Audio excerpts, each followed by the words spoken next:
अध्याय 1। बहुत से लोगों ने हमारे बीच घटी बातों का ब्यौरा लिखने का प्रयत्न किया। वे ही बातें हमें उन लोगों द्वारा बताई गईं जिन्होंने उन्हें प्रारंभ से ही घटते देखा था और जो सुसमाचार के प्रचारक रहे थे। हे मान्यवर थियोफिलुस, क्योंकि मैंने प्रारंभ से ही सब कुछ का बड़ी सावधानी से अध्ययन किया है, इसलिए मुझे यह उचित जान पड़ा कि मैं भी तुम्हारे लिए इसका एक क्रमानुसार विवरण लिखूं, जिससे तुम उन बातों की निश्चिंतता को जान लो जो तुम्हें सिखाई गई है। उन दिनों जब यहूदिया पर हेरोदेस का राज था, वहाँ जकरिया नाम का एक यहूदी याजक था जो उपासकों के अबिया समुदाय का था। उसकी पत्नी का नाम इलिशिबा और वह हारून के परिवार से थी। वे दोनों ही धर्मी थे। वे बिना किसी दोष के प्रभु के सभी आदेशों और नियमों का पालन करते थे, किंतु उनके कोई संतान नहीं थी, क्योंकि इलिशिबा बांझ थी और वे दोनों ही बहुत बूढ़े हो गए थे।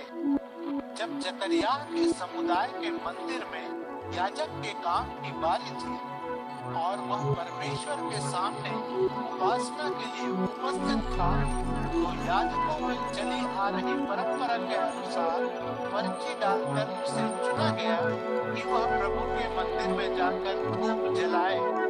जब धूप जलाने का समय आया तो बाहर इकट्ठे हुए लोग प्रार्थना कर रहे थे। उसी समय जकरिया के सामने प्रभु का एक दूत प्रकट हुआ। वह धूप की वेदी के दाहिनी ओर खड़ा था। जब जकरिया ने उस दूत को देखा तो वह घबरा गया और भय में जैसे उसे जकड़ लिया। फिर प्रभु के दूत ने उससे कहा, जकरिया डर मत, तेरी प्रार्थना सुन ली गई है, इसलिए तेरी पत्नी इलिशिबा एक पुत्र को जन्म देगी, तो उसका नाम यूहन्ना रखना। वह तुम्हें तो आनंद और प्रसन्नता देगा ही, साथ ही उसके जन्म से और भी बहुत से लोग प्रसन्न होंगे, क्योंकि वह प्रभु की दृष्टि में महान होगा। वह कभी भी किसी दाखरस या किसी भी मदिरा का सेवन नहीं करेगा।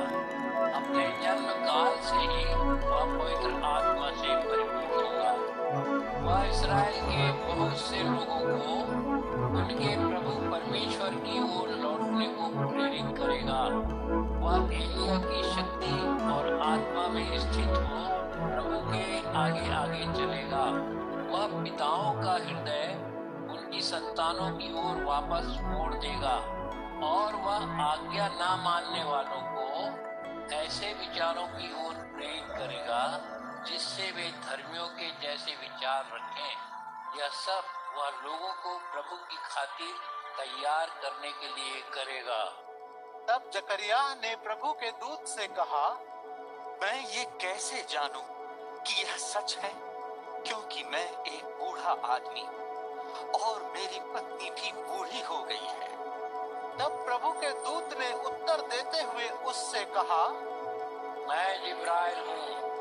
मैं वह हूँ जो परमेश्वर के सामने खड़ा रहता हूँ। मुझे तुझसे बात करने और इस समाचार को बताने को भेजा गया है कि तू देख, क्योंकि तूने मेरे शब्दों पर जो निश्चित समय आने पर सत्य सिद्ध होंगे विश्वास नहीं किया, इसलिए तू गूंगा हो जाएगा और उस दिन तक नहीं बोल पाएगा जब तक यह पूरा ना हो ले।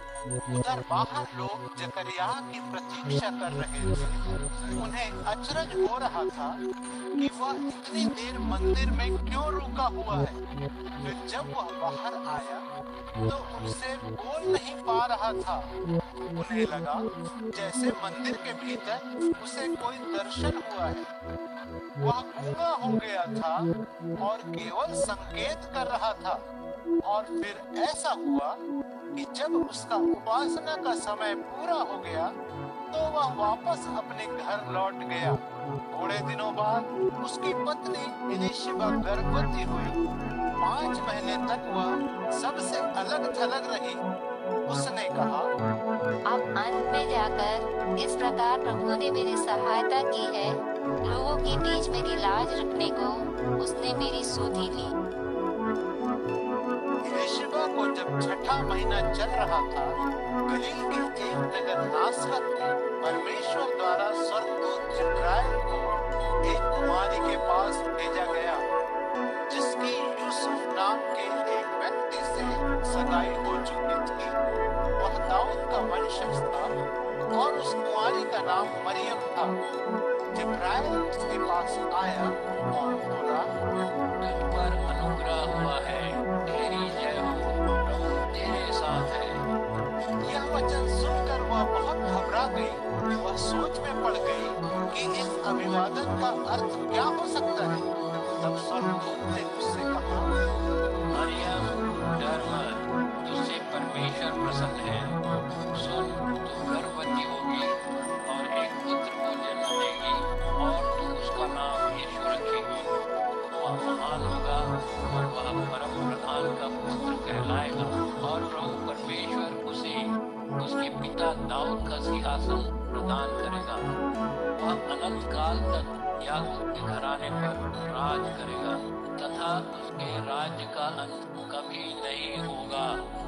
इस पर मरियम ने स्वर्गदूत से कहा, ये सत्य कैसे हो सकता है, क्योंकि मैं तो अभी कुंवारी हूँ। उत्तर में स्वर्गदूत ने उससे कहा, तेरे पास पवित्र आत्मा आएगा और परम प्रधान की शक्ति तुझे अपनी छाया में ले लेगी। इस प्रकार वह जन्म लेने वाला पवित्र बालक परमेश्वर का पुत्र कहलाएगा। और यह भी सुन कि तेरे ही कुनबे की एलीशिबा के गर्भ में भी बुढ़ापे में एक पुत्र है और उसके गर्भ का यह छठा महीना है। लोग कहते थे कि वह बांझ है, किंतु परमेश्वर के लिए कुछ भी असंभव नहीं। मरियम ने कहा, मैं प्रभु की दासी हूँ, जैसा तूने मेरे लिए कहा वैसा ही हूँ। और तब वह स्वर्गदूत उसके पास से चला गया। उन्हीं दिनों मरियम तैयार होकर तुरंत यहूदिया के पहाड़ी प्रदेश में स्थित एक नगर को चल दी। फिर वह जकरिया के घर पहुंची और उसने एलीशिबा को अभिवादन किया। हुआ यह कि जब एलीशिबा ने मरियम का अभिवादन सुना तो जो बच्चा उसके पेट में था उछल पड़ा और एलीशिबा पवित्र आत्मा से अभिभूत हो उठी। ऊंची आवाज में पुकारते हुए वह बोली, तू सभी स्त्रियों में सबसे अधिक भाग्यशाली है और जिस बच्चे को तू जन्म देगी वह धन्य है। किंतु यह इतनी बड़ी बात मेरे साथ क्यों घटी कि मेरे प्रभु की माँ मेरे पास आई, क्योंकि तेरे अभिवादन का शब्द जैसे ही मेरे कानों में पहुँचा, मेरे पेट में बच्चा खुशी से उछल पड़ा। तू धन्य है जिसने यह विश्वास किया कि प्रभु ने जो कुछ कहा है वह होकर रहेगा। तब मरियम ने कहा, मेरी आत्मा प्रभु की स्तुति करती है, मेरी आत्मा मेरे रखवाले परमेश्वर में आनंदित है। उसने अपनी दीन दासी की स्तुति ली। हाँ, आज के बाद सभी मुझे धन्य कहेंगे, क्योंकि उस शक्तिशाली ने मेरे लिए महान कार्य किए। उसका नाम पवित्र है, जो उससे डरते हैं वह उन पर पीढ़ी दर पीढ़ी दया करता है। उसने अपने हाथों की शक्ति दिखाई। उसने अहंकारी लोगों को उसके अभिमानपूर्ण विचारों के साथ तितर-बितर कर दिया। उसने सम्राटों को उनके सिंहासनों से नीचे उतार दिया और उसने विनम्र लोगों को ऊंचा उठाया। उसने भूखे लोगों को अच्छी वस्तुओं से भरपूर कर दिया और धनी लोगों को खाली हाथों लौटा दिया। वह अपने दास इस्राएल की सहायता करने वाला हमारे प्रभु को दिए वचन के अनुसार उसने इब्राहिम और उसके वंशजों पर सदा सदा दया दिखाने की याद रही। मरियम लगभग 3 महीने तक एलीशिबा के साथ ठहरी और फिर अपने घर लौट आई। फिर एलीशिबा का बच्चे को जन्म देने का समय आया और उसके घर एक पुत्र पैदा हुआ। जब उसके पड़ोसियों और उसके परिवार के लोगों ने सुना कि प्रभु ने उस पर दया दर्शाई है, तो सबने उसके साथ मिलकर हर्ष मनाया। और फिर ऐसा हुआ कि 8वें दिन बालक का खतना करने के लिए लोग वहां आए। वे उसके पिता के नाम के अनुसार उसका नाम जकरिया रखने जा रहे थे। तभी उसकी माँ बोल उठी, नहीं, इसका नाम तो यूहन्ना रखा जाना है। तब वे उससे बोले, तुम्हारे किसी भी संबंधी का यह नाम नहीं है। और फिर उन्होंने संकेतों में उसके पिता से पूछा कि वह उसे क्या नाम देना चाहता है। इस पर जकरिया ने उनसे लिखने के लिए एक तख्ती मांगी और लिखा, इसका नाम है यूहन्ना। इस पर वे सब अचरज में पड़ गए। तभी तत्काल उसका मुंह खुल गया और उसकी वाणी फूट पड़ी। वह बोलने लगा और परमेश्वर की स्तुति करने लगा। इससे सभी पड़ोसी डर गए और यहूदिया के सारे पहाड़ी क्षेत्र में लोगों में इन सब बातों की चर्चा होने लगी। जिस किसी ने भी यह बात सुनी अचरज में पड़कर कहने लगा, यह बालक क्या बनेगा? क्योंकि प्रभु का हाथ उस पर है। तब उसका पिता जकरिया पवित्र आत्मा से अभिभूत हो उठा और उसने भविष्यवाणी की, इस्राएल के प्रभु परमेश्वर की जय हो, क्योंकि वह अपने लोगों की सहायता के लिए आया और उन्हें स्वतंत्र कराया।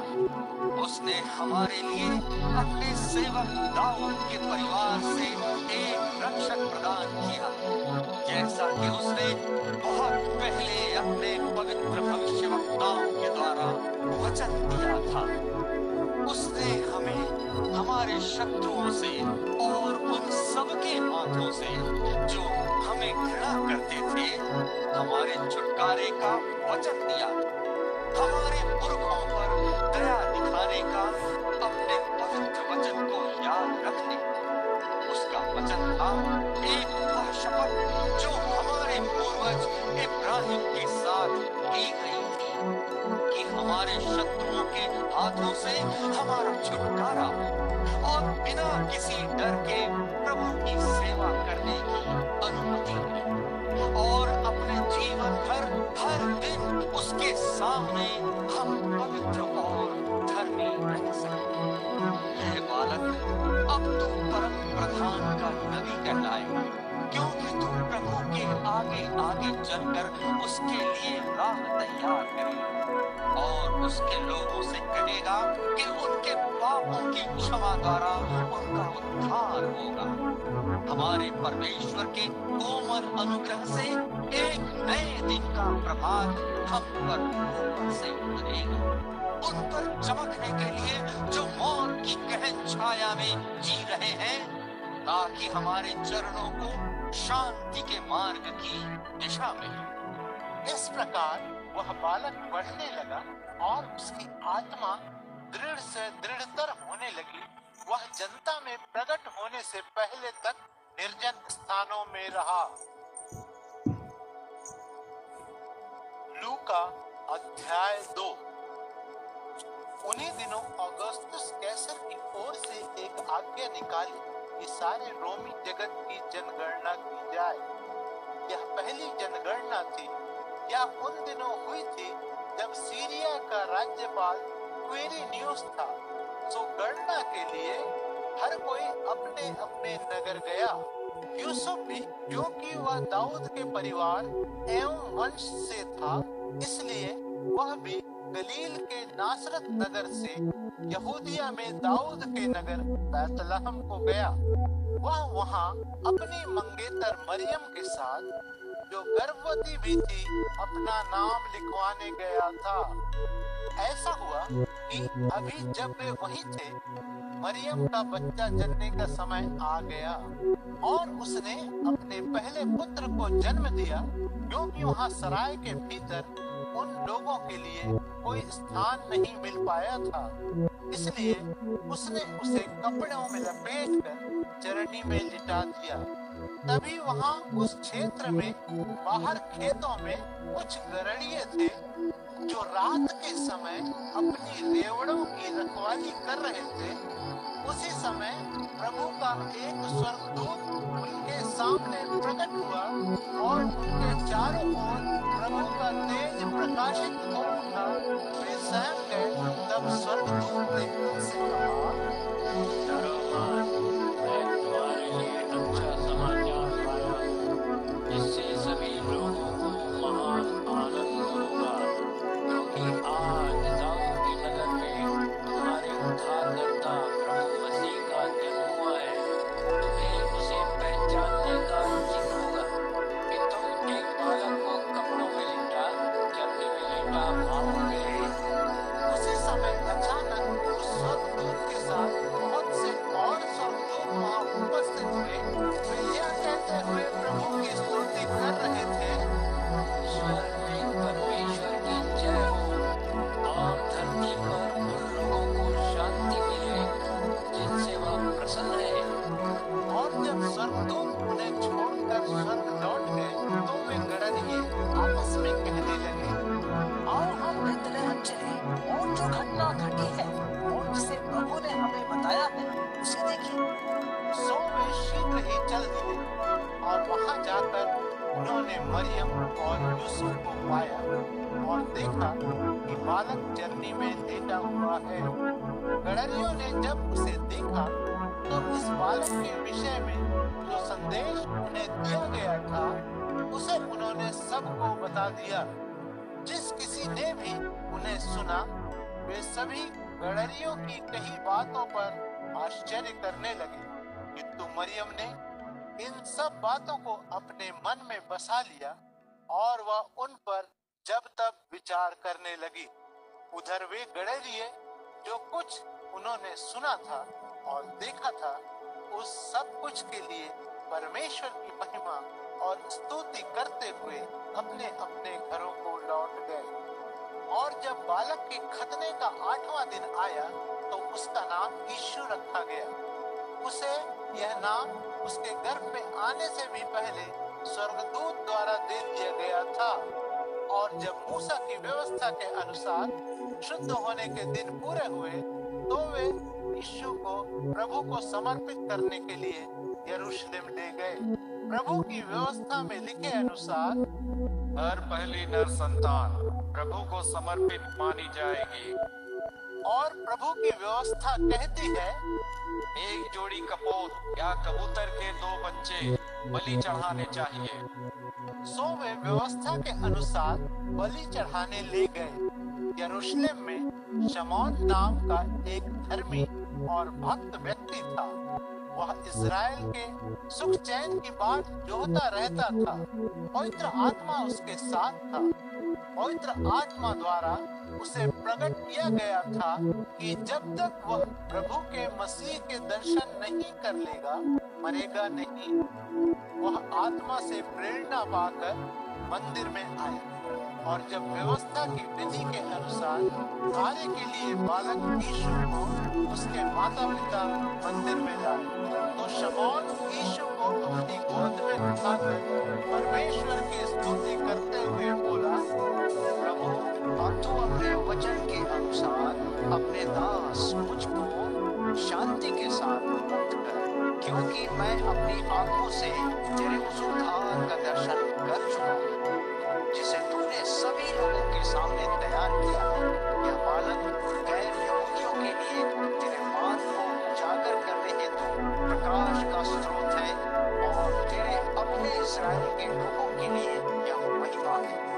उसके माता पिता यीशु के लिए कही गई इन बातों से अचरज में पड़ गए। फिर शमौन ने उन्हें आशीर्वाद दिया और उसकी मां मरियम से कहा, यह बालक इस्राएल में बहुतों के पतन या उत्थान के कारण बनने और एक ऐसा चिन्ह ठहराया जाने के लिए निर्धारित किया गया है जिसका विरोध किया जाएगा और तलवार से यहाँ तक कि तेरा अपना प्राण भी छिन जाएगा, जिससे कि बहुतों के हृदयों के विचार प्रकट हो जाएं।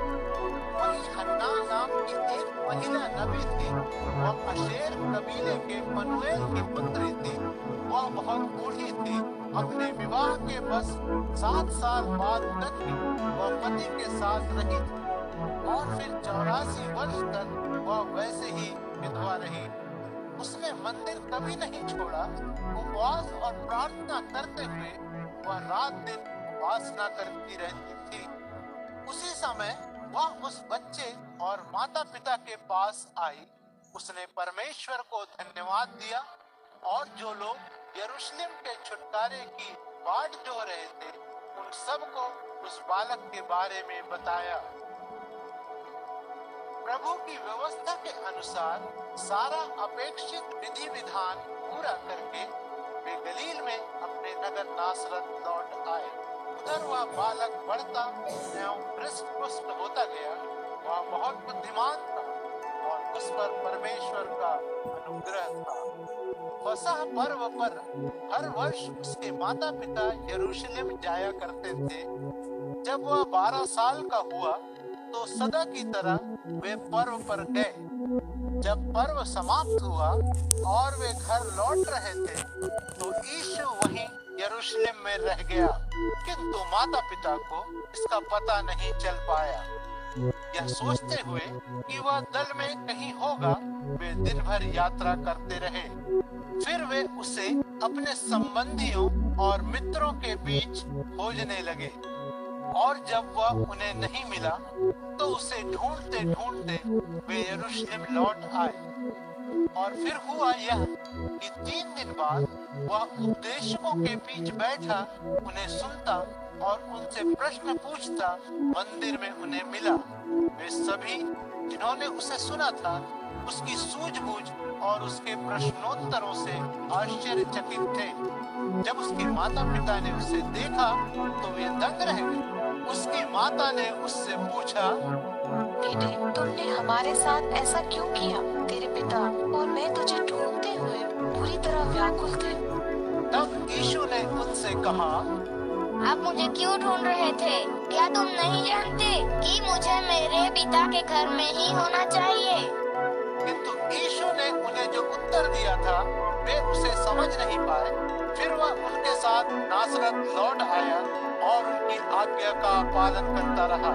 उसकी माता इन सब बातों को अपने मन में रखती जा रही थी।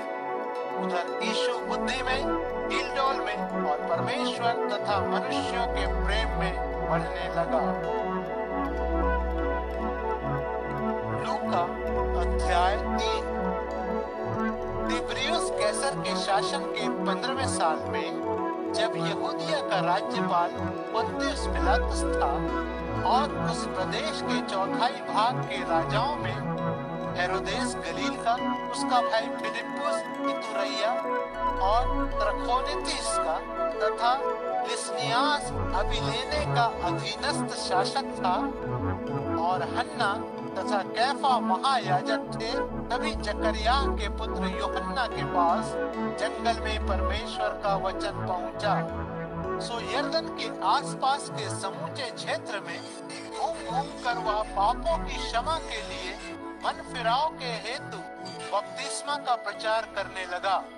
भविष्यवक्ता यशायाह के वचनों की पुस्तक में जैसा लिखा है, किसी का जंगल में पुकारता हुआ शब्द, प्रभु के लिए मार्ग तैयार करो और उसके लिए राहें सीधी करो। हर घाटी भर दी जाएगी और हर पहाड़ और पहाड़ी सपाट हो जाएंगे।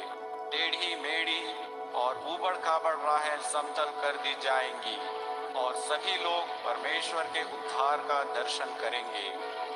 यूहन्ना उससे बपतिस्मा लेने आए अपार जनसमूह से कहता, अरे सांप के बच्चों, तुम्हें किसने चेता दिया है कि तुम आने वाले क्रोध से बच निकलो? परिणामों द्वारा तुम्हें प्रमाण देना होगा कि वास्तव में तुम्हारा मन फिरा है। और आपस में यह कहना तक आरंभ मत करो कि इब्राहिम हमारा पिता है। मैं तुमसे कहता हूँ कि परमेश्वर इब्राहिम के लिए इन पत्थरों से भी बच्चे पैदा करा सकता है। पेड़ों की जड़ों पर कुल्हाड़ा रखा जा चुका है और हर उस पेड़ को जो तब फल नहीं देता काट गिराया जाएगा और फिर उसे आग में झोंक दिया जाएगा। तब भीड़ ने उससे पूछा, तो हमें क्या करना चाहिए?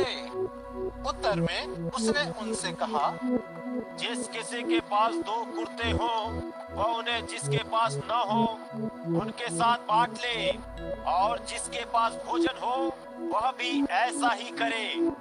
फिर उन्होंने उससे पूछा, हे गुरु, हमें क्या करना चाहिए? इस पर उसने उनसे कहा, जितना चाहिए उससे अधिक एकत्र मत करो। कुछ सैनिकों ने उससे पूछा, और हमें क्या करना चाहिए? सो उसने उन्हें बताया, बलपूर्वक किसी से धन मत लो, किसी पर झूठा दोष मत लगाओ, अपने वेतन में संतोष करो। लोग जब बड़ी आशा के साथ बाट जोड़ रहे थे और यूहन्ना के बारे में अपने मन में यह सोच रहे थे कि कहीं यही तो मसीह नहीं है, तभी यूहन्ना ने यह कहते हुए उन सबको उत्तर दिया, मैं तो तुम्हें जल से बपतिस्मा देता हूँ, किंतु वह जो मुझसे अधिक सामर्थ्यवान है आ रहा है, और मैं उसके जूतों की तनी खोलने योग्य भी नहीं हूँ। वह तुम्हें पवित्र आत्मा और अग्नि द्वारा बपतिस्मा देगा। उसके हाथ में फटकने की डांगी है, जिससे वह अनाज को भूसे से अलग कर अपने खलिहान में उठा कर रखता है, किंतु वह भूसे को ऐसी आग में झोंक देगा जो कभी नहीं बुझने वाली। इस प्रकार ऐसे ही और बहुत से शब्दों से वह उन्हें समझाते हुए सुसमाचार सुनाया करता था। बाद में यूहन्ना ने उस चौथाई प्रदेश के अधीनस्थ राजा हेरोदेस को उसके भाई की पत्नी हेरोदियास के साथ उसके बुरे संबंधों और उसके दूसरे बुरे कर्मों के लिए डांटा फटकारा। इस पर हेरोदेस ने यूहन्ना को बंदी बनाकर जो कुछ कुकर्म उसने किए थे उनमें एक कुकर्म और जोड़ लिया। ऐसा हुआ कि जब सब लोग बपतिस्मा ले रहे थे तो यीशु ने भी बपतिस्मा लिया, और जब यीशु प्रार्थना कर रहा था तभी आकाश खुल गया और पवित्र आत्मा एक कबूतर का देह धारण कर उस पर नीचे उतरा, और आकाशवाणी हुई कि तू मेरा प्रिय पुत्र है, मैं तुझसे बहुत प्रसन्न हूँ। यीशु ने जब अपना सेवा कार्य आरंभ किया तो वह लगभग 30 वर्ष का था। ऐसा सोचा गया कि वह एली के बेटे यूसुफ का पुत्र था। एली जो मत्तात का, मत्तात जो लेवी का, लेवी जो मलकी का, मलकी जो यन्ना का, यन्ना जो यूसुफ का, यूसुफ जो मत्तियाह का, मत्तियाह जो आमोस का, आमोस जो नहूम का, नहूम जो असल्याह का, असल्याह जो नोगह का, नोगह जो मात का, मात जो मत्तियाह का, मत्तियाह जो शिमी का, शिमी जो योसेख का, योसेख जो योदाह का, योदाह जो यूनान का, यूनान जो रेसा का, रेसा जो जरुब्बाबिल का, जरुब्बाबिल जो शालतियेल का, शालतियेल जो नेरी का, नेरी जो मलकी का, मलकी जो अद्दी का, अद्दी जो कोसाम का, कोसाम जो इल्मोदाम का, इल्मोदाम जो एर का, एर जो यहोशुआ का, यहोशुआ जो इलाजार का, इलाजार जो योरीम का, योरीम जो मत्तात का, मत्तात जो लेवी का, लेवी जो शमौन का, शमौन जो यहूदा का, यहूदा जो यूसुफ का, यूसुफ जो यूनान का, यूनान जो इलियाकीम का, इलियाकीम जो मेलिया का, मेलिया जो मिन्ना का, मिन्ना जो मत्तात का, मत्तात जो नातान का, नातान जो दाऊद का, दाऊद जो यिशै का, यिशै जो ओबेद का, ओबेद जो बोअज का, बोअज जो सलमोन का, सलमोन जो नहशोन का, नहशोन जो अम्मीनादाब का, अम्मीनादाब जो आदमीन का, आदमीन जो अरनी का, अरनी जो हिस्रोन का, हिस्रोन जो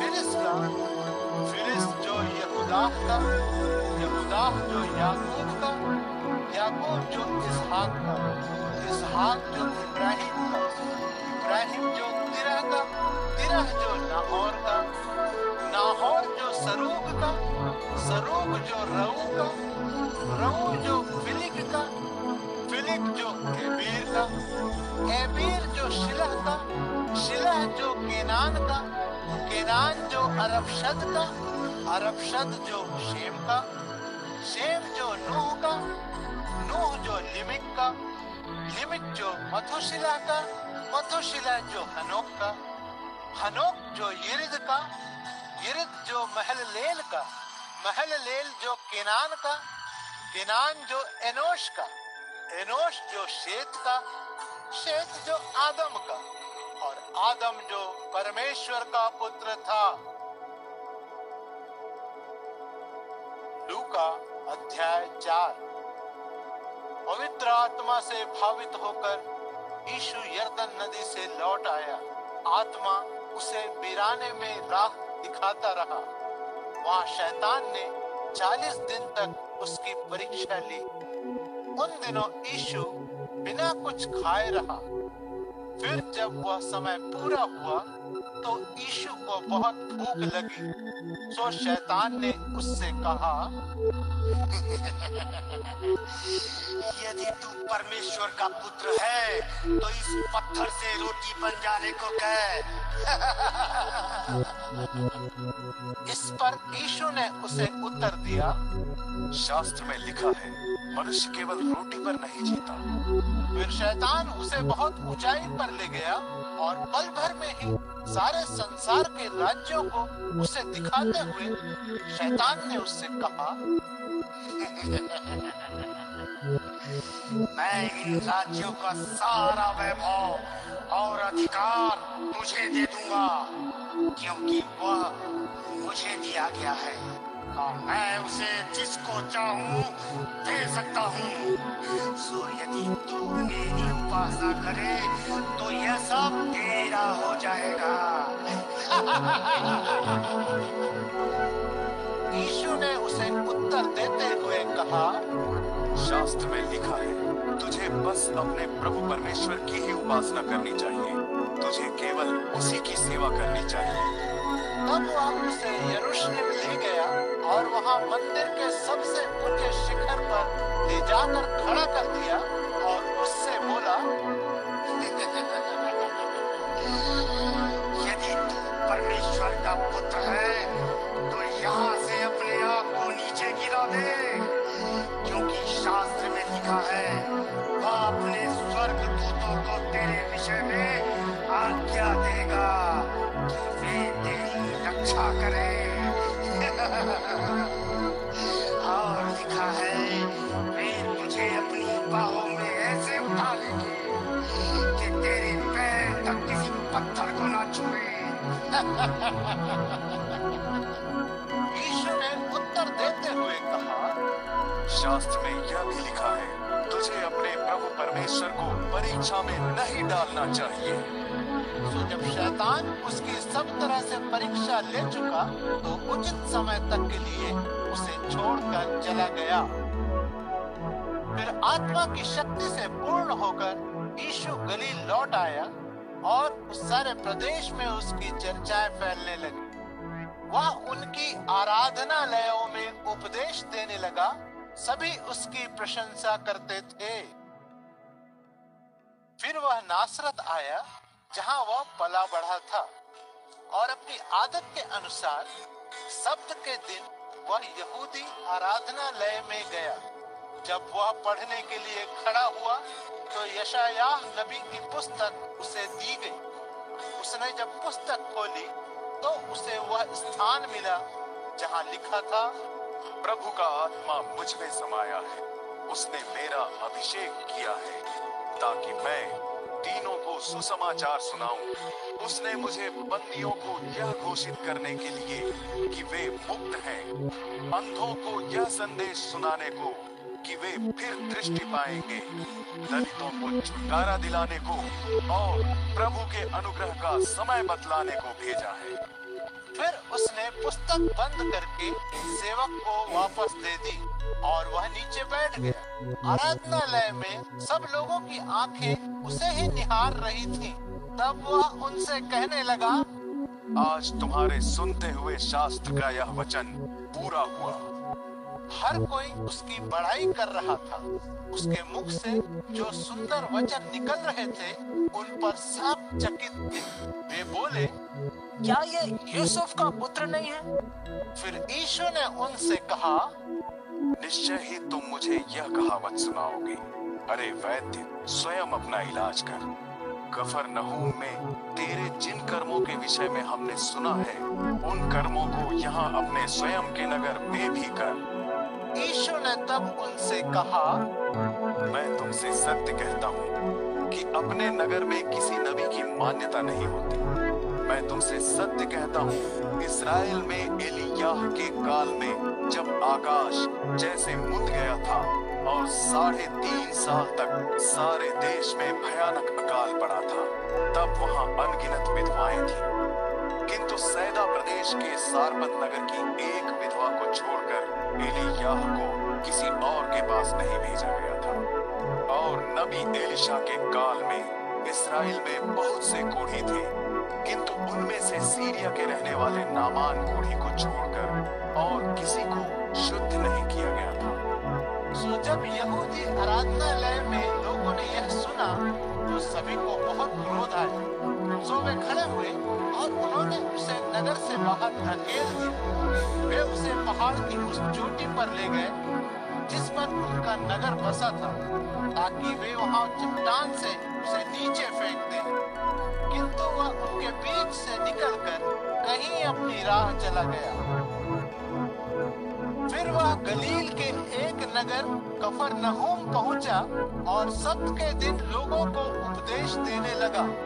लोग उसके उपदेश से आश्चर्यचकित थे, क्योंकि उसका संदेश अधिकार पूर्ण होता था। वहीं उस आराधनालय में एक व्यक्ति था जिसमें दुष्टात्मा समाई थी। वह ऊंचे स्वर में चिल्लाया, यीशु नासरी, तू हमसे क्या चाहता है? क्या तू हमारा नाश करने आया है? मैं जानता हूँ तू कौन है। तू परमेश्वर का पवित्र पुरुष है।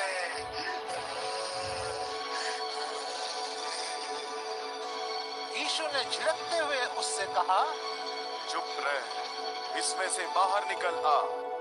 इस पर दुष्टात्मा ने उस व्यक्ति को लोगों के सामने एक पटकी दी और उसे बिना कोई हानि पहुंचाए उसमें से बाहर निकल आए।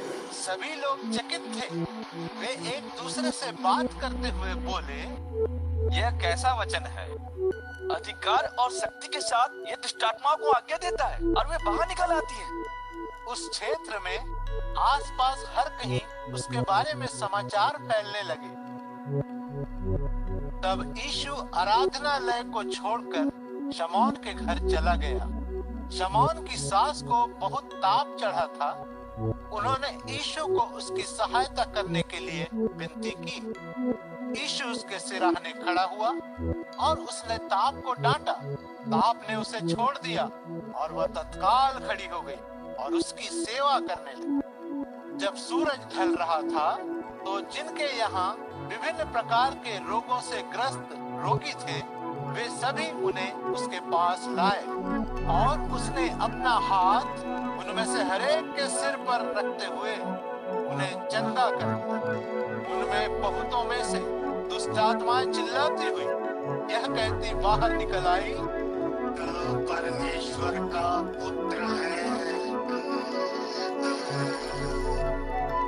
किंतु उसने उन्हें बोलने नहीं दिया, क्योंकि वे जानती थी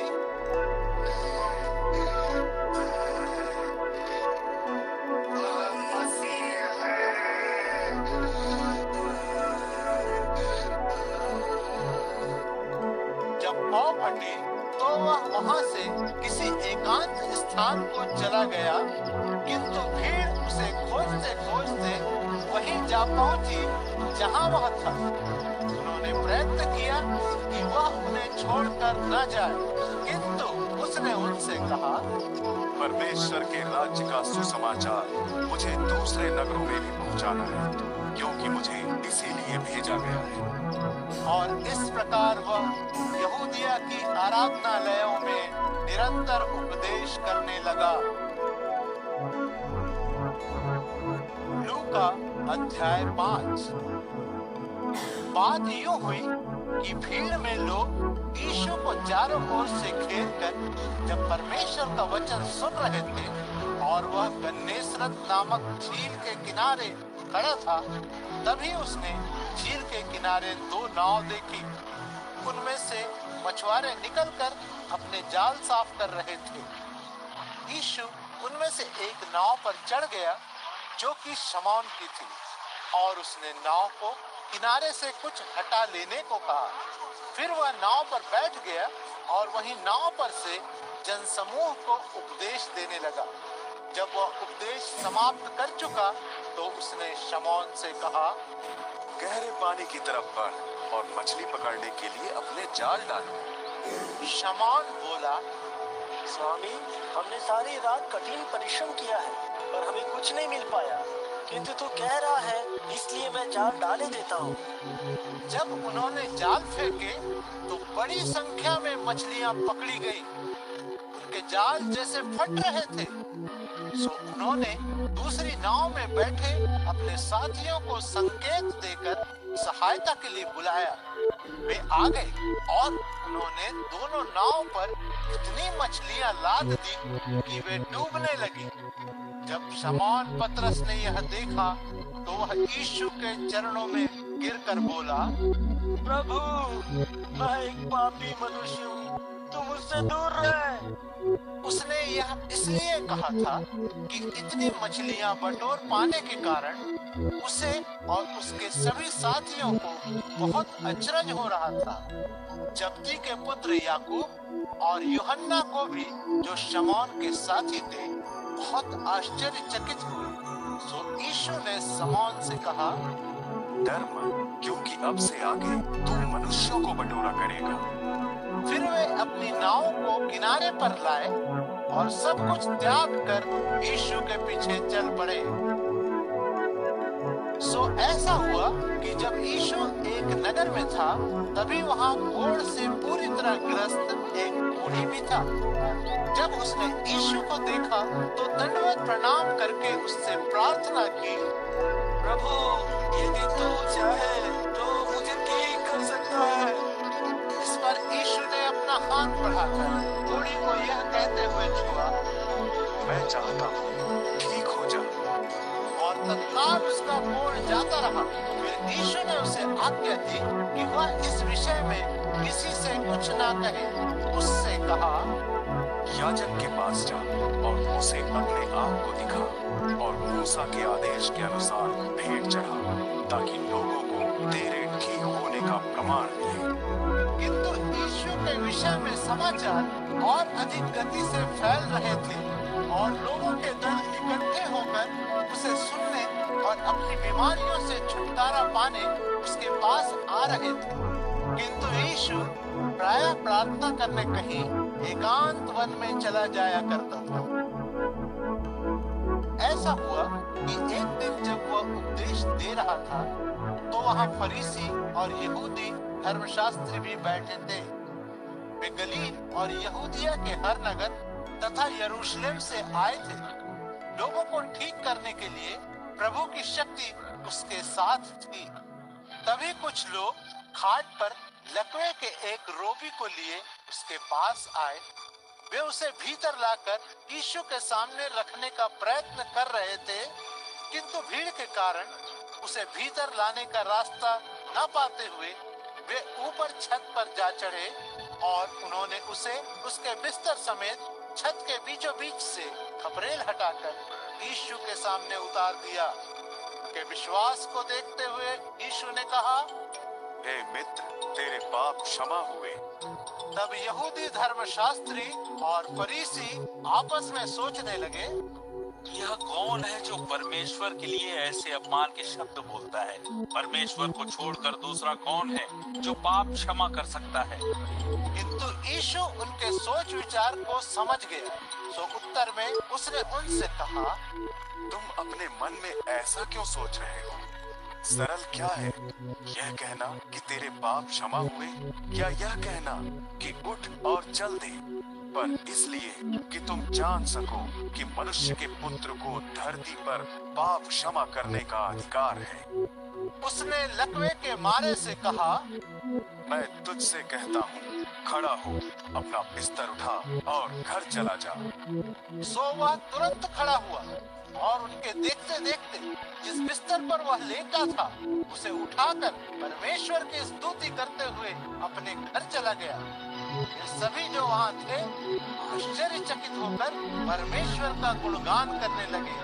वे श्रद्धा और विस्मय से भर उठे और बोले, आज हमने कुछ अद्भुत देखा है।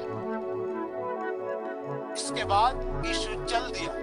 तभी उसने चुंगी की चौकी पर बैठे लेवी नाम के एक कर वसूलने वाले को देखा। वह उससे बोला, मेरे पीछे चला आ। सो वह खड़ा हुआ और सब कुछ छोड़कर उसके पीछे हो लिया। फिर लेवी ने अपने घर पर यीशु के सम्मान में एक स्वागत समारोह किया। वहाँ कर वसूलने वालों और दूसरे लोगों का एक बड़ा जमघट उनके साथ भोजन कर रहा था। तब फरीसियों और धर्मशास्त्रियों ने उसके शिष्यों से यह कहते हुए शिकायत की, तुम कर वसूलने वालों और पापियों के साथ क्यों खाते पीते हो? उत्तर में यीशु ने उनसे कहा, स्वस्थ लोगों को नहीं बल्कि रोगियों को चिकित्सक की आवश्यकता होती है। मैं धर्मियों को नहीं बल्कि पापियों को मन फिराने के लिए बुलाने आया हूँ। उन्होंने यीशु से कहा, यूहन्ना के शिष्य प्रायः उपवास रखते हैं और प्रार्थना करते हैं और ऐसे ही फरीसी के अनुयायी भी करते हैं, किंतु तेरे अनुयायी तो हर समय खाते पीते रहते हैं। यीशु ने उनसे पूछा, क्या दूल्हे के अतिथि जब तक दूल्हा उनके साथ है उपवास करते हैं? किंतु वे दिन भी आएंगे जब दूल्हा उनसे छीन लिया जाएगा, फिर उन दिनों में वे भी उपवास करेंगे। उसने उनसे एक दृष्टांत कथा और कही, कोई भी किसी नई पोशाक से कोई टुकड़ा फाड़कर उसे पुरानी पोशाक पर नहीं लगाता, और यदि कोई ऐसा करता है तो उसकी नई पोशाक तो फटेगी ही, साथ ही वह नया पैबंद भी पुरानी पोशाक के साथ मेल नहीं खाएगा। कोई भी पुरानी मशकों में नई दाखरस नहीं भरता, और यदि भरता है तो नई दाखरस पुरानी मशकों को फाड़ देगी, वह बिखर जाएगा और मशकें नष्ट हो जाएंगी। लोग हमेशा नया दाखरस नई मशकों में भरते हैं। पुराना दाखरस पीकर कोई भी नए की चाहत नहीं करता, क्योंकि वह कहता है पुराना ही उत्तम है।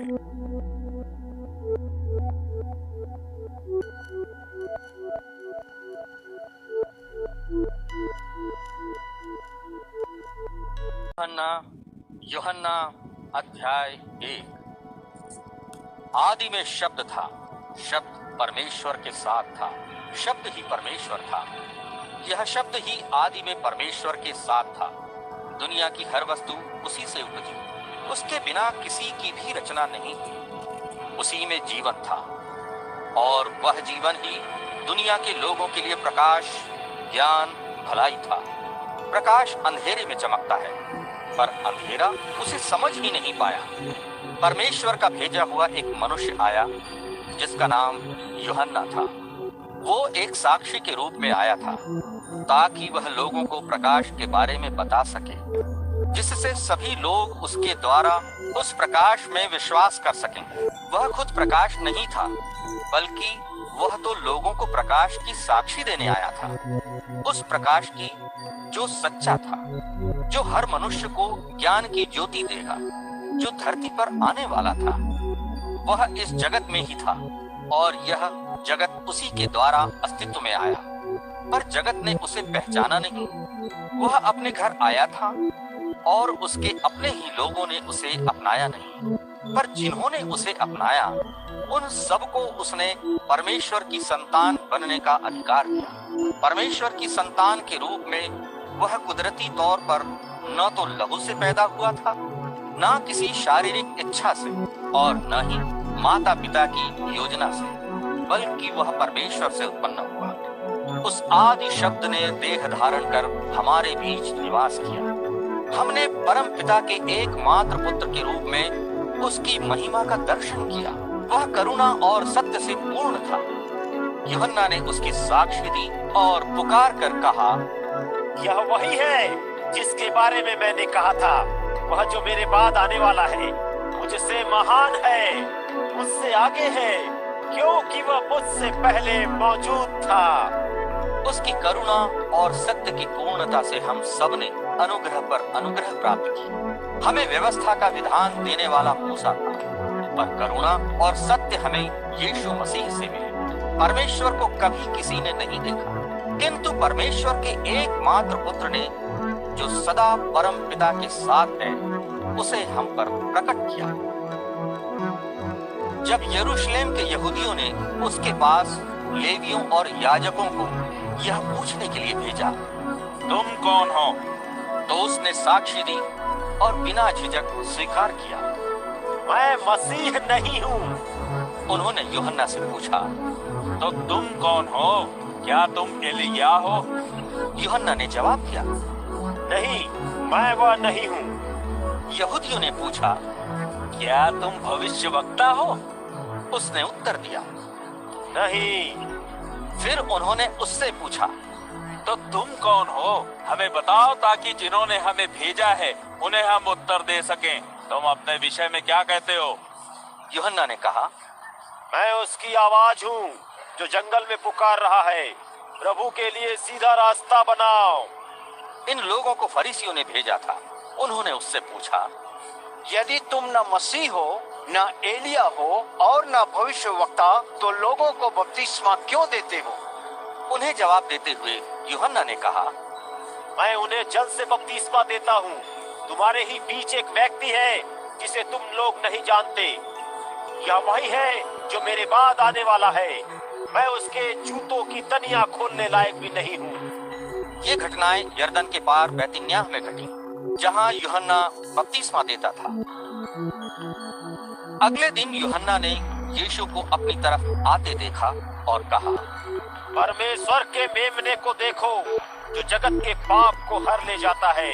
यह वही है जिसके बारे में मैंने कहा था, एक पुरुष मेरे पीछे आने वाला है जो मुझसे महान है, मुझसे आगे है, क्योंकि वह मुझसे पहले विद्यमान था। मैं खुद उसे नहीं जानता था, किंतु मैं इसलिए बपतिस्मा देता आ रहा हूँ ताकि इस्राएल के लोग उसे जान ले। फिर यूहन्ना ने अपनी यह साक्षी दी, मैंने देखा कि कबूतर के रूप में स्वर्ग से नीचे उतरती हुई आत्मा उस पर आ टिकी। मैं खुद उसे नहीं जान पाया, पर जिसने मुझे जल से बपतिस्मा देने के लिए भेजा था मुझसे कहा, तुम आत्मा को उतरते और किसी पर टिकते देखोगे। यह वही पुरुष है जो पवित्र आत्मा से बपतिस्मा देता है। मैंने उसे देखा है और मैं प्रमाणित करता हूँ, वह परमेश्वर का पुत्र है। अगले दिन यूहन्ना अपने 2 चेलों के साथ वहाँ फिर उपस्थित था। जब उसने यीशु को पास से गुजरते देखा, उसने कहा, देखो परमेश्वर का मेमना। जब उन दोनों चेलों ने उसे यह कहते सुना, तो वे यीशु के पीछे चल पड़े। जब यीशु ने मुड़कर देखा कि वे पीछे आ रहे हैं, तो उनसे पूछा, तुम्हें क्या चाहिए? उन्होंने जवाब दिया, रब्बी, तेरा निवास कहाँ है? रब्बी अर्थात गुरु। यीशु ने उन्हें उत्तर दिया, आओ और देखो। और वे उसके साथ हो लिए। उन्होंने देखा कि वह कहाँ रहता है। उस दिन वे उसके साथ ठहरे, क्योंकि लगभग शाम के 4 बज चुके थे। जिन दोनों ने यूहन्ना की बात सुनी थी और यीशु के पीछे गए थे, उनमें से एक शमौन पतरस का भाई अंद्रियास था। उसने पहले अपने भाई शमौन को पाकर उससे कहा, हमें मसीह मिल गया है। मसीह अर्थात ख्रिस्त। फिर अंद्रियास शमौन को यीशु के पास ले आया। यीशु ने उसे देखा और कहा, तू यूहन्ना का पुत्र शमौन है। तू कैफा यानी पतरस कहलाएगा। अगले दिन यीशु ने गलील जाने का निश्चय किया। फिर फिलिप्पुस को पाकर यीशु ने उससे कहा, मेरे पीछे चला आ। फिलिप्पुस अंद्रियास और पतरस के नगर बैतसैदा से था। फिलिप्पुस को नतनेल मिला और उसने उससे कहा, हमें वह मिल गया है जिसके बारे में मूसा ने व्यवस्था के विधान में और भविष्यवक्ताओं ने लिखा है। वह है यूसुफ का बेटा, नासरत का यीशु। फिर नतनेल ने उससे पूछा, नासरत से भी कोई अच्छी वस्तु पैदा हो सकती है? फिलिप्पुस ने जवाब दिया, जाओ और देखो। यीशु ने नतनेल को अपनी तरफ आते हुए देखा और उसके बारे में कहा, यह है एक सच्चा इस्राएली जिसमें कोई खोट नहीं है। नतनेल ने पूछा, तू मुझे कैसे जानता है? जवाब में यीशु ने कहा, उससे पहले कि फिलिप्पुस ने तुझे बुलाया था, मैंने देखा था कि तू अंजीर के पेड़ के नीचे था। नतनेल ने उत्तर में कहा, हे रब्बी, तू परमेश्वर का पुत्र है, तू इस्राएल का राजा है। इसके जवाब में यीशु ने कहा, तुम इसलिए विश्वास कर रहे हो कि मैंने तुमसे यह कहा कि मैंने तुम्हें अंजीर के पेड़ के नीचे देखा। तुम आगे इससे भी बड़ी बातें देखोगे। इसने उससे फिर कहा, मैं तुम्हें सत्य बता रहा हूँ, तुम स्वर्ग को खुलते और स्वर्ग दूतों को मनुष्य के पुत्र पर उतरते चढ़ते देखोगे। मरकुस अध्याय 1। ये परमेश्वर के पुत्र यीशु मसीह के शुभ संदेश का प्रारंभ है। भविष्यवक्ता यशायाह की पुस्तक में लिखा है कि सुन, मैं अपने दूत को तुझसे पहले भेज रहा हूँ, वह तेरे लिए मार्ग तैयार करेगा। जंगल में किसी पुकारने वाले का शब्द सुनाई दे रहा है, प्रभु के लिए मार्ग तैयार करो और उसके लिए राहें सीधी बनाओ। यूहन्ना लोगों को जंगल में बपतिस्मा देते आया था। उसने लोगों से पापों की क्षमा के लिए मन फिराव का बपतिस्मा लेने को कहा। फिर समूचे यहूदिया देश के और यरूशलेम के लोग उसके पास गए और उसने यरदन नदी में उन्हें बपतिस्मा दिया, क्योंकि उन्होंने अपने पाप मान लिए थे। यूहन्ना ऊंट के बालों के बने वस्त्र पहनता था और कमर पर चमड़े की पेटी बांधे रहता था। वह टिड्डियां और जंगली शहद खाया करता था। वह इस बात का प्रचार करता था, मेरे बाद मुझसे अधिक शक्तिशाली एक व्यक्ति आ रहा है। मैं इस योग्य भी नहीं हूँ कि झुककर उसके जूतों के बंद तक खोल सकूं। मैं तुम्हें जल से बपतिस्मा देता हूँ, किंतु वह पवित्र आत्मा से तुम्हें बपतिस्मा देगा। उन दिनों ऐसा हुआ कि यीशु नासरत से गलील आया और यरदन नदी में उसने यूहन्ना से बपतिस्मा लिया। जैसे ही वह जल से बाहर आया, उसने आकाश को खुले हुए देखा और देखा कि एक कबूतर के रूप में आत्मा उस पर उतर रहा है। फिर आकाशवाणी हुई, तू मेरा पुत्र है जिसे मैं प्यार करता हूँ, मैं तुझसे बहुत प्रसन्न हूँ। फिर आत्मा ने उसे तत्काल बियाबान जंगल में भेज दिया, जहाँ 40 दिन तक शैतान उसकी परीक्षा लेता रहा। वह जंगली जानवरों के साथ रहा और स्वर्गदूत उसकी सेवा करते रहे। यूहन्ना को बंदी गृह में डाले जाने के बाद यीशु गलील आया और परमेश्वर के राज्य के सुसमाचार का प्रचार करने लगा। उसने कहा, समय पूरा हो चुका है, परमेश्वर का राज्य आ रहा है। मन फिराओ और सुसमाचार में विश्वास करो। जब यीशु गलील झील के किनारे से होकर जा रहा था, उसने शमौन और शमौन के भाई अंद्रियास को देखा। क्योंकि वे मछुआरे थे, इसलिए झील में जाल डाल रहे थे। यीशु ने उनसे कहा, मेरे पीछे आओ और मैं तुम्हें मनुष्यों के मछुआरे बनाऊंगा। उन्होंने तुरंत अपने जाल छोड़ दिए और उसके पीछे चल पड़े। फिर थोड़ा आगे बढ़कर यीशु ने जब्दी के बेटे याकूब और उसके भाई यूहन्ना को देखा। वे अपनी नाव में जालों की मरम्मत कर रहे थे। उसने उन्हें तुरंत बुलाया, सो वे अपने पिता जब्दी को मजदूरों के साथ नाव में छोड़कर उसके पीछे चल पड़े और कफरनहूम पहुंचे। फिर अगले सप्ताह के दिन यीशु आराधनालय में गया और लोगों को उपदेश देने लगा। उसके उपदेशों पर लोग चकित हुए, क्योंकि वह उन्हें किसी शास्त्र ज्ञाता की तरह नहीं, बल्कि एक अधिकारी की तरह उपदेश दे रहा था। उनकी यहूदी आराधनालय में संयोग से एक ऐसा व्यक्ति भी था जिसमें कोई दुष्ट आत्मा समाई थी। वह चिल्लाकर बोला, नासरत के यीशु, तुझे हमसे क्या चाहिए? क्या तू हमारा नाश करने आया है? मैं जानता हूँ तू कौन है।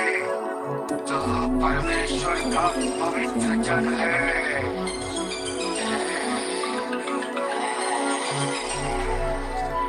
इस पर यीशु ने झिड़कते हुए उससे कहा, चुप रह और इसमें से बाहर निकल। दुष्ट आत्मा ने उस व्यक्ति को झिंझोड़ा और वो जोर से चिल्लाती हुई उसमें से निकल गई। हर व्यक्ति चकित हो उठा, इतना चकित कि सब आपस में एक दूसरे से पूछने लगे, यह क्या है? अधिकार के साथ दिया गया एक नया उपदेश। यह दुष्ट आत्माओं को भी आज्ञा देता है और वे उसे मानती हैं। इस तरह गलील और उसके आसपास हर कहीं यीशु का नाम जल्दी ही फैल गया। फिर वे आराधनालय से निकलकर याकूब और यूहन्ना के साथ सीधे शमौन और अंद्रियास के घर पहुंचे। शमौन की सास ज्वर से पीड़ित थी, इसलिए उन्होंने यीशु को तत्काल उसके बारे में बताया। यीशु उसके पास गया और हाथ पकड़कर उसे उठाया। तुरंत उसका ज्वर उतर गया और वह उनकी सेवा करने लगी। सूरज डूबने के बाद जब शाम हुई तो वहाँ के लोग सभी रोगियों और दुष्टात्माओं से पीड़ित लोगों को उसके पास लाए। सारा नगर उसके द्वार पर उमड़ पड़ा। उसने तरह तरह के रोगों से पीड़ित बहुत से लोगों को चंगा किया और बहुत से लोगों को दुष्टात्माओं से छुटकारा दिलाया। क्योंकि वे उसे जानती थी, इसलिए उसने उन्हें बोलने नहीं दिया। अंधेरा रहते सुबह सवेरे वो घर छोड़कर किसी एकांत स्थान पर चला गया, जहां उसने प्रार्थना की। किंतु शमौन और उसके साथी उसे ढूंढने निकले और उसे पाकर बोले, हर व्यक्ति तेरी खोज में है। इस पर यीशु ने उनसे कहा, हमें दूसरे नगरों में जाना ही चाहिए ताकि वहां भी उपदेश दिया जा सके, क्योंकि मैं इसी के लिए आया हूँ। इस तरह वो गलील में सब कहीं उनकी आराधनालयों में उपदेश देता और दुष्टात्मा को निकालता गया। फिर एक कोढ़ी उसके पास आया। उसने उसके सामने झुककर उससे विनती की और कहा, यदि तू चाहे तो तू मुझे ठीक कर सकता है। उसे उस पर गुस्सा आया और उसने अपना हाथ फैलाकर उसे छुआ और कहा, मैं चाहता हूँ कि तुम अच्छे हो जाओ। और उसे तत्काल कोढ़ से छुटकारा मिल गया। वो पूरी तरह शुद्ध हो गया। यीशु ने उसे कड़ी चेतावनी दी और तुरंत भेज दिया। यीशु ने उससे कहा, देख, इसके बारे में तू किसी को कुछ नहीं बताना, किंतु याजक के पास जा और उसे अपने आप को दिखा और मूसा के नियम के अनुसार अपने ठीक होने की भेंट अर्पित कर, ताकि हर किसी को तेरे ठीक होने की साक्षी मिले। परंतु वो बाहर जाकर खुले तौर पर इस बारे में लोगों से बातचीत करके इसका प्रचार करने लगा। इससे यीशु फिर कभी नगर में खुले तौर पर नहीं जा सका। वह एकांत स्थानों में रहने लगा, किंतु लोग हर कहीं से उसके पास आते रहे। मरकुस अध्याय 2। कुछ दिनों बाद यीशु वापस कफरनहूम आया तो यह समाचार फैल गया कि वो घर में है। फिर वहाँ इतने लोग इकट्ठे हुए कि दरवाजे के बाहर भी तिल धरने तक की जगह न बची। जब यीशु लोगों को उपदेश दे रहा था तो कुछ लोग लकवे के मारे को 4 आदमियों से उठवाकर वहां लाए, किंतु भीड़ के कारण वे उसे यीशु के पास नहीं ले जा सके। इसलिए जहां यीशु था उसके ऊपर की छत का कुछ भाग उन्होंने हटाया और जब वे खोदकर छत में एक खुला सुराख बना चुके तो उन्होंने जिस बिस्तर पर लकवे का मारा लेटा हुआ था उसे नीचे लटका दिया। उनके इतने गहरे विश्वास को देखकर यीशु ने लकवे के मारे से कहा, हे पुत्र, तेरे पाप क्षमा हुए। उस समय वहाँ कुछ धर्मशास्त्री भी बैठे थे। वे अपने अपने मन में सोच रहे थे, यह व्यक्ति इस तरह बात क्यों करता है? यह तो परमेश्वर का अपमान करता है। परमेश्वर के सिवा और कौन पापों को क्षमा कर सकता है? यीशु ने अपनी आत्मा में तुरंत यह जान लिया कि वे मन ही मन क्या सोच रहे थे। वह उनसे बोला, तुम अपने मन में ये बातें क्यों सोच रहे हो? सरल क्या है इस लकवे के मारे से यह कहना कि तेरे पाप क्षमा हुए, या यह कहना कि उठ, अपना बिस्तर उठा और चल दे। किंतु मैं तुम्हें प्रमाणित करूंगा कि इस पृथ्वी पर मनुष्य के पुत्र को यह अधिकार है कि वह पापों को क्षमा करे। फिर यीशु ने उस लकवे के मारे से कहा, मैं तुझसे कहता हूँ, खड़ा हो, अपना बिस्तर उठा और अपने घर जा।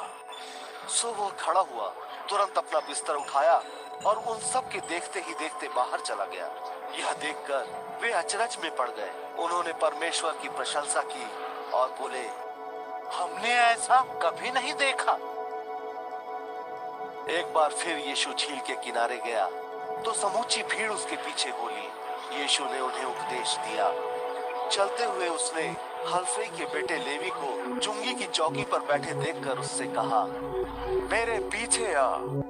सो लेवी खड़ा हुआ और उसके पीछे हो लिया।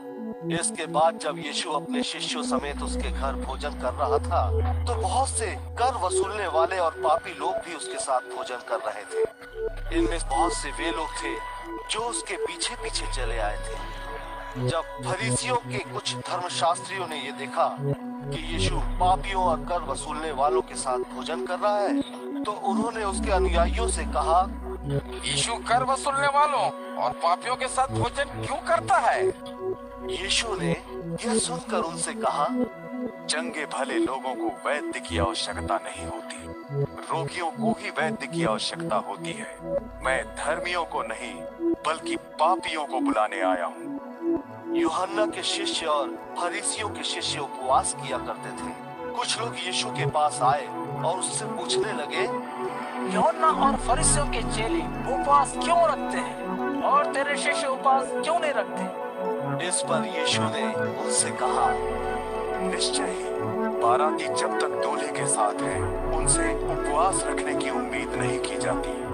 जब तक दूल्हा उनके साथ है वे उपवास नहीं रखते, किंतु वे दिन आएंगे जब दूल्हा उनसे अलग कर दिया जाएगा और तब उस समय वे उपवास करेंगे।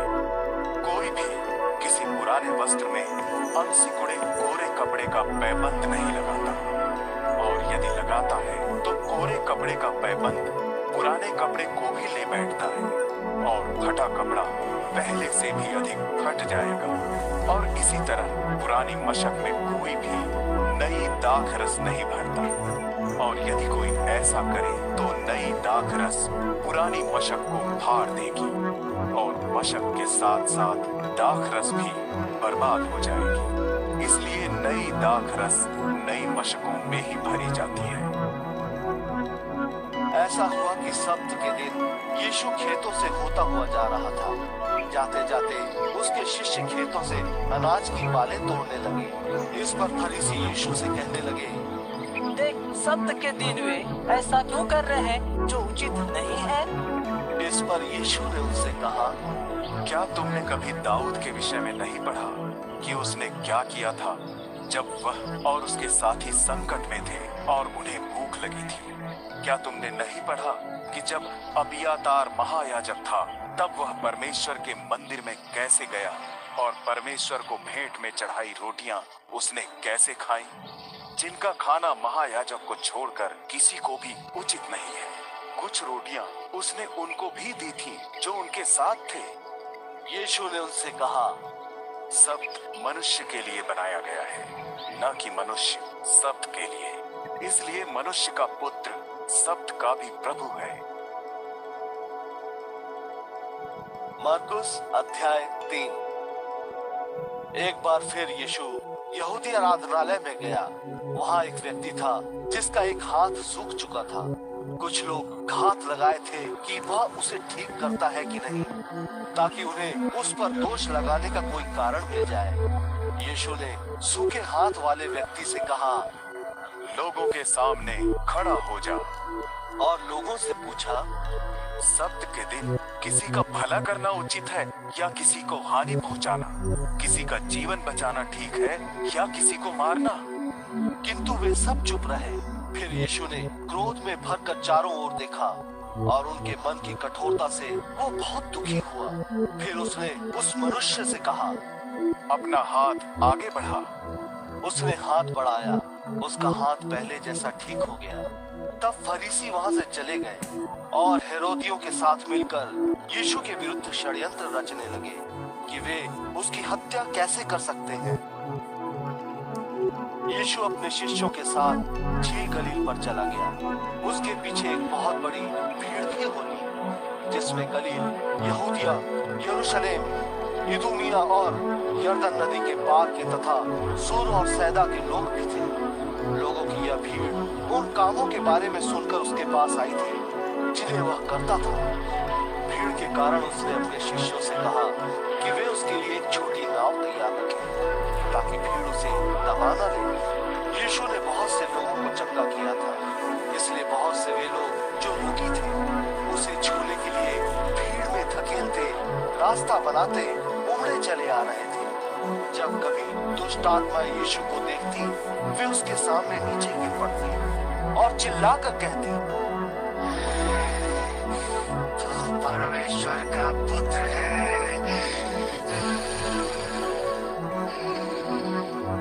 किंतु वह उन्हें चेतावनी देता कि वे सावधान रहें और इसका प्रचार न करें।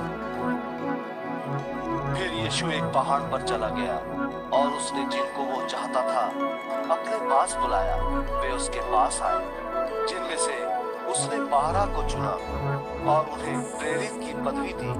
उसने उन्हें चुना ताकि वे उसके साथ रहें और वह उन्हें उपदेश प्रचार के लिए भेजे और वे दुष्ट आत्माओं को खदेड़ बाहर निकालने का अधिकार रखें। इस प्रकार उसने 12 पुरुषों की नियुक्ति की। ये थे शमौन, जिसे उसने पतरस नाम दिया, जब्दी का पुत्र याकूब और याकूब का भाई यूहन्ना, जिनका नाम उसने बुआनरगिस रखा, जिसका अर्थ है गर्जन का पुत्र, अंद्रियास, फिलिपुस, बर्तुलमै, मत्ती, थोमा, हल्फई का पुत्र याकूब, तद्दी और शमौन जिलोती या कनानी तथा यहूदा इस्करियोती, जिसने आगे चलकर यीशु को धोखे से पकड़वाया था। तब वे सब घर चले गए, जहां एक बार फिर इतनी बड़ी भीड़ इकट्ठी हो गई कि यीशु और उसके शिष्य खाना तक नहीं खा सके। जब उसके परिवार के लोगों ने यह सुना तो वे उसे लेने चल दिए, क्योंकि लोग कह रहे थे कि उसका चित्त ठिकाने नहीं है। यरूशलेम से आए धर्मशास्त्री कहते थे, उसमें बालजेबुल यानी शैतान समाया है। वह दुष्ट आत्माओं के सरदार की शक्ति के कारण ही दुष्ट आत्माओं को बाहर निकालता है। यीशु ने उन्हें अपने पास बुलाया और दृष्टांतों का प्रयोग करते हुए उनसे कहने लगा, शैतान को कैसे निकाल सकता है? यदि किसी राज्य में अपने ही विरुद्ध फूट पड़ जाए तो वह राज्य स्थिर नहीं रह सकेगा, और यदि किसी घर में अपने ही भीतर फूट पड़ जाए तो वह घर बच नहीं पाएगा। इसलिए यदि शैतान स्वयं अपना विरोध करता है और फूट डालता है तो वह बना नहीं रह सकेगा और उसका अंत हो जाएगा। किसी शक्तिशाली के मकान में घुसकर उसके माल असबाब को लूटकर निश्चय ही कोई तब तक नहीं ले जा सकता जब तक सबसे पहले वह उस शक्तिशाली व्यक्ति को बांध न दे। ऐसा करके ही वह उसके घर को लूट सकता है।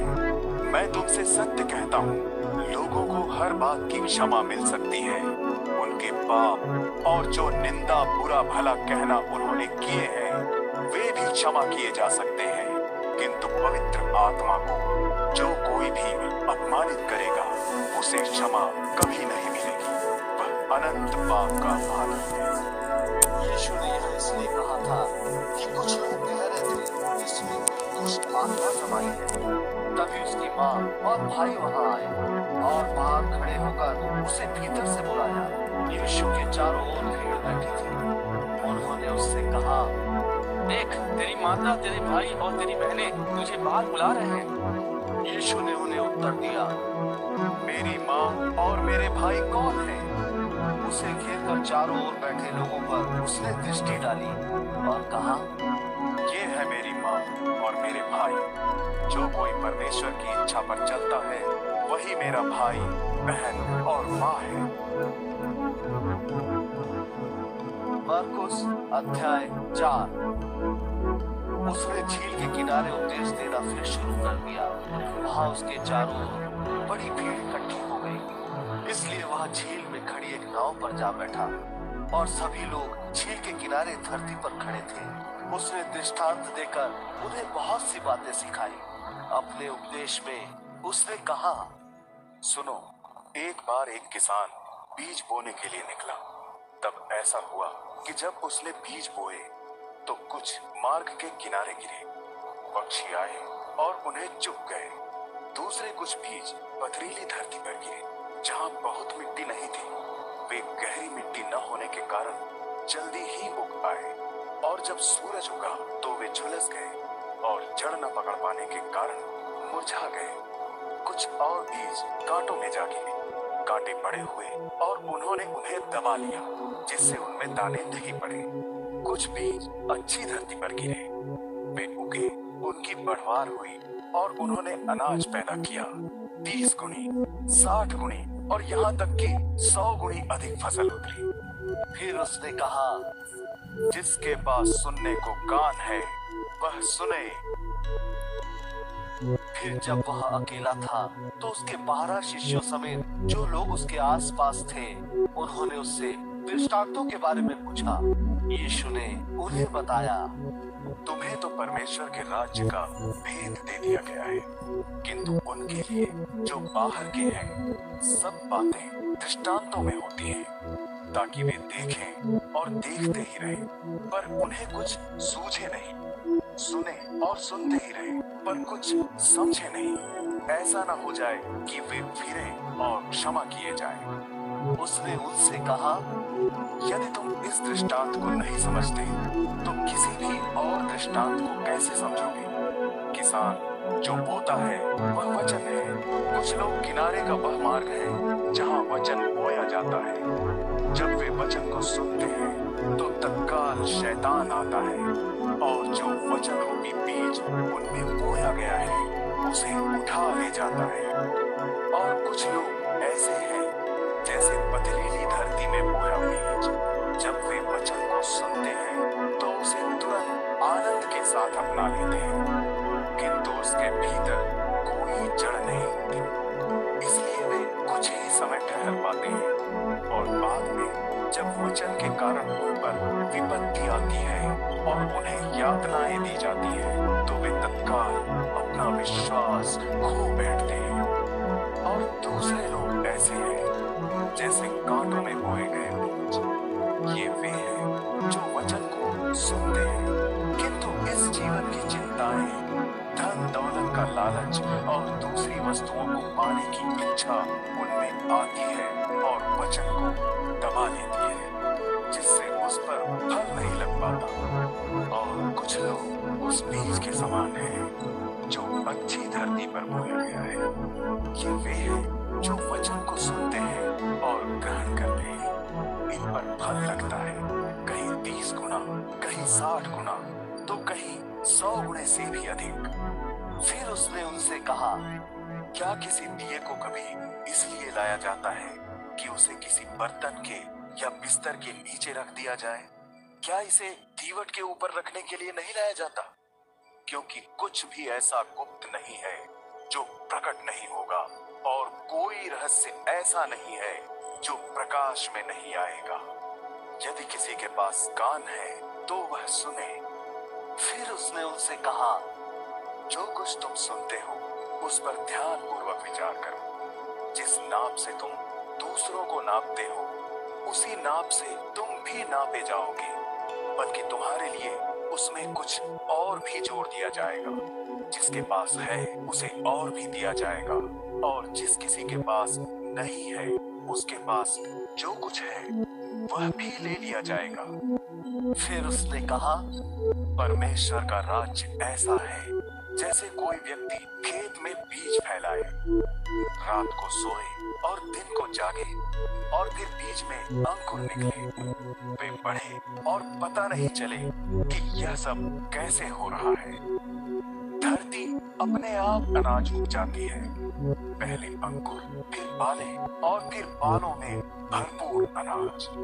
जब अनाज पक जाता है तो वह तुरंत उसे हंसिए से काटता है, क्योंकि फसल काटने का समय आ जाता है। फिर उसने कहा, हम कैसे बताएं कि परमेश्वर का राज्य कैसा है? उसकी व्याख्या करने के लिए हम किस उदाहरण का प्रयोग करें? वह राई के दाने जैसा है जो जब धरती में बोया जाता है तो बीजों में सबसे छोटा होता है, किंतु जब वह रोप दिया जाता है तो बढ़कर भूमि के सभी पौधों से बड़ा हो जाता है। उसकी शाखाएं इतनी बड़ी हो जाती हैं कि हवा में उड़ती चिड़ियाएं उसकी छाया में घोंसला बना सकती हैं। ऐसे ही और बहुत से दृष्टांत देकर वह उन्हें वचन सुनाया करता था। वह उन्हें जितना वे समझ सकते थे बताता था। बिना किसी दृष्टांत का प्रयोग किए वह उनसे कुछ भी नहीं कहता था, किंतु जब अपने शिष्यों के साथ वह अकेला होता तो सब कुछ का अर्थ बताकर उन्हें समझाता। उस दिन जब शाम हुई, यीशु ने उनसे कहा, चलो उस पार चलें। इसलिए वे भीड़ को छोड़कर जैसे वह था वैसा ही उसे नाव पर साथ ले चले। उसके साथ और भी नावें थी। एक तेज बवंडर था, लहरें नावों पर पछाड़े मार रही थी। नाव पानी से भर जाने को थी, किंतु यीशु नाव के पिछले भाग में तकिया लगाए सो रहा था। उन्होंने उसे जगाया और उससे कहा, हे गुरु, क्या तुझे ध्यान नहीं है कि हम डूब रहे हैं? यीशु खड़ा हुआ, उसने हवा को डांटा और लहरों से कहा, शांत हो जाओ, थम जाओ। तभी बवंडर थम गया और चारों तरफ असीम शांति छा गई। फिर यीशु ने उनसे कहा, तुम डरते क्यों? क्या तुम्हें अब तक विश्वास नहीं है? किंतु वे बहुत डर गए थे। फिर उन्होंने आपस में एक दूसरे से कहा, आखिर यह है कौन? हवा और पानी भी इसकी आज्ञा मानते हैं। मरकुस अध्याय 5। फिर वे झील के उस पार गिरासेनियों के देश पहुंचे। यीशु जब नाव से बाहर आया तो कब्रों में से निकलकर तत्काल एक ऐसा व्यक्ति जिसमें दुष्ट आत्मा का प्रवेश था उससे मिलने आया। वह कब्रों के बीच रहा करता था, उसे कोई नहीं बांध सकता था, यहाँ तक कि जंजीरों से भी नहीं, क्योंकि उसे जब जब हथकड़ी और बेड़ियां डाली जाती वह उन्हें तोड़ देता, जंजीरों के टुकड़े टुकड़े कर देता और बेड़ियों को चकनाचूर। कोई भी उसे काबू नहीं कर पाता था। कब्रों और पहाड़ियों में रात दिन लगातार वह चीखता पुकारता अपने को पत्थरों से घायल करता रहता था। उसने जब दूर से यीशु को देखा, वह उसके पास दौड़ा आया और उसके सामने प्रणाम करता हुआ गिर पड़ा और ऊंचे स्वर में पुकारते हुए बोला, सबसे महान परमेश्वर के पुत्र यीशु, तू मुझसे क्या चाहता है? तुझे परमेश्वर की शपथ मिलती है, मुझे याद ना मत दे।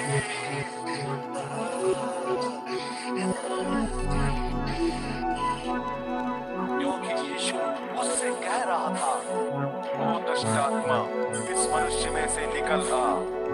तब यीशु ने उससे पूछा, तेरा नाम क्या है? और उसने उसे बताया, मेरा नाम जीसन अर्थात सेना है, क्योंकि हम बहुत हैं। उसने यीशु से बार बार विनती की कि वह उन्हें उस क्षेत्र से ना निकाले। वहीं पहाड़ी पर उस समय सूअरों का एक बड़ा सा रेवड़ चल रहा था। दुष्ट आत्माओं ने उससे विनती की, हमें उन सूअरों में भेज दो ताकि हम उनमें समा जाएं। और उसने उन्हें अनुमति दे दी। फिर दुष्ट आत्माएं उस व्यक्ति में से निकलकर सूअरों में समा गईं और वहीं पर जिसमें कोई 1000 सूअर थे, हलवा किनारे से नीचे की तरफ लुढ़कते लौटता हुआ झील में जा गिरा और फिर वहीं डूब मरा। फिर रेवड़ के रखवालों ने जो भाग खड़े हुए थे शहर और गांव में जाकर यह समाचार सुनाया। तब जो कुछ हुआ था उसे देखने लोग वहां आए। वे यीशु के पास पहुंचे और देखा कि वह व्यक्ति जिस पर दुष्ट आत्माएं सवार थी, कपड़े पहने पूरी तरह सचेत वहां बैठा है। और यह वही था जिसमें दुष्ट आत्माओं की पूरी सेना समाई थी। वे डर गए। जिन्होंने वह घटना देखी थी, लोगों को उसका ब्यौरा देते हुए बताया कि जिसमें दुष्ट आत्माएं समाई थी, उसके साथ और सूअरों के साथ क्या बीती। तब लोग उससे विनती करने लगे कि वह उनके यहाँ से चला जाए। और फिर जब यीशु नाव पर चढ़ रहा था, तभी जिस व्यक्ति में दुष्ट आत्माएं थी, यीशु से विनती करने लगा कि वह उसे भी अपने साथ ले ले। किंतु यीशु ने उसे अपने साथ चलने की अनुमति नहीं दी और उससे कहा, अपने ही लोगों के बीच घर चला जा और उन्हें वह सब बता जो प्रभु ने तेरे लिए किया है, और उन्हें यह भी बता कि प्रभु ने दया कैसे की। फिर वह चला गया और पुलिस के लोगों को बताने लगा कि यीशु ने उसके लिए कितना बड़ा काम किया है। इससे सभी लोग चकित हुए। यीशु जब फिर उस पार गया तो उसके चारों तरफ एक बड़ी भीड़ जमा हो गई। वह झील के किनारे था। तभी यहूदी आराधनालय का एक अधिकारी, जिसका नाम याईर था, वहां आया। और जब उसने यीशु को देखा तो वह उसके पैरों पर गिरकर आदरा के साथ विनती करता हुआ बोला, मेरी नन्ही सी बच्ची मरने को पड़ी है। मेरी विनती है कि तुम मेरे साथ चल और अपना हाथ उसके सिर पर रख, जिससे वह अच्छी होकर जीवित रहे। तब यीशु उसके साथ चल पड़ा।